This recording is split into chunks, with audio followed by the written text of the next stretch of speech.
So I got to talk about this because this is one of the most dumb arguments I've ever seen. First of all, Unrivaled is on track to bring in 40 million. That is a fact, but that is not a fact. That is almost certainly a fact. Why is it almost certainly a fact? Because if you guys don't know about how Unrivaled works or worked, they got a shitload of investment. A shitload of investment years ago. In 2024.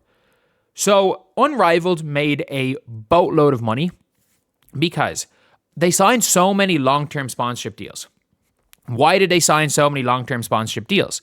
Because they did a very good job of making it seem like Caitlin Clark was going to play. They got in Angel Reese. They said, you give us the money, we'll get in Breanna. They had these long-term deals going. Their TV deal, which is, by the way, their TV deal is like 20-something million a year. So of course they're going to bring in 40 million. Of course they're going to bring in 40 million. Like that's more than half of that money comes from their TV deal. The problem is that you've literally got a situation now with Unrivaled where your viewership is down. The prospects of getting Caitlin Clark, she's never playing. Like I think we're all in agreement now. There will never be a time that Caitlin Clark plays in Unrivaled. I think we all understand that now. Caitlin will never be playing in Unrivaled. And the odds of Angel Reese ever playing in Unrivaled again is low. The odds of Breanna ever playing in Unrivaled again is low. And Angel Wilson is never going to play in Unrivaled. You've lost Kelsey Mitchell. Paige Bueckers has not confirmed she's not going to play in Project B. You never got Sophie Cunningham, who again is one of the huge names. The odds of you losing Aaliyah Boston because of her link with Candace Parker and the extra money is high. The odds of you losing a lot of these vets, you've lost Alyssa Thomas, who according to the WNBA is the main draw in the league. You've lost AT. Obviously you've lost Kelsey Mitchell. Nneka Nwumeke is playing in Project B. There are going to be players that stay in Unrivaled. But Unrivaled, which was pitched as being the 30 best players in the world, is now at a stage where we are looking at a stage where Rachel Banham is going to be a 50th percentile player, where players are going to be leaving, and you're going to be bringing in the Meg Gustafsons of the world. You're going to be bringing in some people on the DMP crew. Like, you're going to be bringing in players that barely get minutes for WNBA teams. And I don't even know what, like, there was no reason, by the way, not to put Hailey Van Lith on a team and put Rachel Banham on a team. That was really dumb marketing. Because at least, one, in this format, Hailey Van Lith's better than Rachel Banham. And two, people actually care about Hailey Van Lith. No offense to Rachel Banham. But at the end of the day, the league is not sustainable because more than 50% of its revenue is based on an opt-out deal that is going to be opted out of.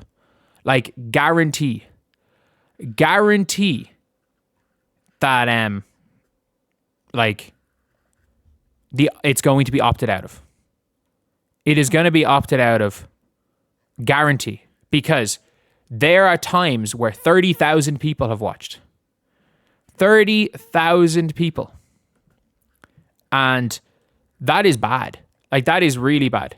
Do you know that there are times where, like, if you look at the YouTube streams, unless Paige Bueckers plays, they struggle to get 1,000 views. 1,000. Doesn't matter whether it's prime time or not. You struggle to get 1,000 views unless Paige plays. And seeing this thing, Unrivaled isn't going to last with these bad ratings. Meanwhile, they made 40 million. It's like, yeah, they did a really good job of marketing this league before. And if you guys don't know, and it's why Project B is going to lose a shitload of money. If you guys don't understand, this is all speculation. The money is being put into these leagues based on speculation. So, people that put money in women's sports in 2021 made 10x their investment. People that put money into women's sports in 2023, like the Valks, 5x their investment. Immediately. Without anything, they 5x their investment. People that put money into women's sports in 2024, the expectation was that it's going to continue to grow exponentially. And women's sports as a whole is only going to grow slightly. However, just like that, the people that put money, I've always said this, just like the .com boom, the way people talk about women's sports, in terms of why money's being put into it, why money's being put into the advertising, why money is being put into obviously the leagues, the salaries, the TV deals, is that there was the expectation that women's sports as a whole was going to just boom, and that if you put all the best players in the WNBA into this other league, it would succeed. The reality is people aren't watching. That is a fact. People are not watching. Anyone who says the TV ratings mean nothing, they mean everything. Because the second TNT opts out of that deal, you turn into TNA. TNT opts out of that deal and offers a quarter of what they were giving, while the WNBA are offering 6x salary increases, and Project B is offering 10x the money that Unrivaled are offering for some players. Project B is offering more money. And with the amount of WNBA salary, you might as well just sit there. Because suddenly, the salaries are not only going to stagnate in Unrivaled, they're going to shrink. While the WNBA salaries grow, while people's brands grow in the WNBA, Unrivaled are not going to have the money to pay even what they're currently paying right now. Unrivaled has unless Unrivaled partners with the WNBA, it has a 3 to 5 year shelf life. It might not exist after year 3. It might not exist. And by the way, if for nothing else, it gets the players paid more in the WNBA, and for 3 to 5 years, it gets the players paid more than they would overseas, and they can stay in America. You could argue it was absolutely a success. You can absolutely argue that it was a success, that they achieved what they wanted. However, as a long-term league, it has absolutely zero. Without the ratings, Unrivaled isn't going to last. It's not going to last. It will not last. It doesn't matter how much money it's bringing in right now. Like, the reason is that, again, more than half the revenue is via a TV deal with an opt-out clause.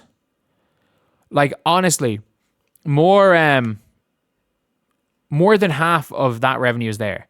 And then, honestly, more than the vast majority of the extra sponsorship revenue is a lot of companies had advertising budget sectioned off for women's basketball.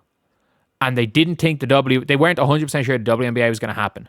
So they put that advertising budget into Unrivaled. That is a fact. They were looking at these alternative leagues. Unrivaled benefited more than anything from that boom. There was people put money into Unrivaled with the expectation that Caitlin Clark was going to play. Especially when you advertise the best 30 players with the expectation Caitlin Clark was going to play. And at least the people who put the money in straight away got Angel Reese. At least they got Angel Reese. And the fact is that if you lose Paige Bueckers, which there's a chance, by the way, there's a chance. Like, if Nike are ever planning on releasing a Paige signature shoe, it could be a situation where Nike don't advise it. Or if Nike could go to Paige and go, look, go and play all over the world. You know, Project B is like, look, we're not releasing a signature shoe, but go play over the world, all over the world. We'll set up Nike Paige Bueckers stands every single place you go. We'll set up like pop-up shops to sell your merch every single place you go. Go try to be worldwide famous. Like, you're going to Japan. We already know they're going to Japan. You're going to all these other places. Go be worldwide famous. And the fact is that for the Paige Bueckers of the world, for the Angel Reese of the world, it is beneficial for them to either stay at home or go play Project B. Because there absolutely is a world where, like, there is a world where they don't, maybe if you're Paige, you don't get your signature shoe. But maybe if you prove worldwide, you can get big. Like, I'm sorry. Like, if you guys don't understand, like, how big it is for certain sports players to go to certain countries, like, how much that will have an effect. Like, if Paige shows up, if Paige is going to all these countries, and let's just say Project B they're in Japan, let's just say they're in the Philippines, and you better believe the Philippines will pack out fucking 10,000 seater stadiums for every game Project B when they're in the Philippines. Imagine they go to the Philippines and Paige Bueckers just dominates. She dominates. She's this huge star. And if you guys know anything about basketball in the Philippines, they absolutely adore it. And if suddenly she's balls out there shows up, she's going to be on the Kobe level, which obviously you're not making that money because everything's most of the basketball stuff is knockoff there. But you're still watching, you're still looking at people around the street wearing Paige Bueckers. Because you better believe the amount of Tyler Hero jerseys I've seen, you better believe that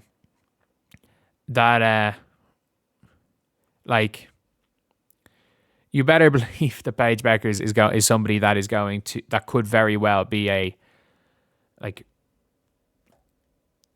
be important and could boom via that. So look, Unrivaled is not sustainable unless it links with the W.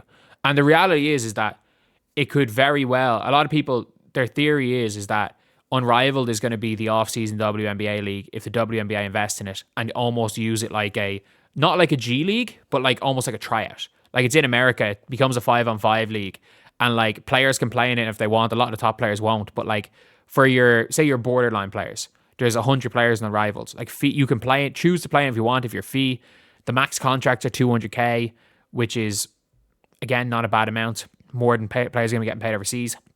But your players on fringes of teams, your Deja Kellys of the world, your Sedona Princes of the world, they can, instead of playing for Panathinaikos like Prince, who's by the way killing it in Europe at this stage, they can go and play in Unrivaled, and then if you kill it on Unrivaled, okay, yeah, cool. Teams might sign you a free agency in the WNBA season. It could work something like that, but unless they link with the WNBA, it's not going to last. I hope it does. I hope there is some form of there's another off-season league in America, but the likelihood is that the season is going to run. The season's not is going to run from the 1st of May. My assumption from now on is going to run from the first week of May till as the draft might end up. The draft could get pushed back a week.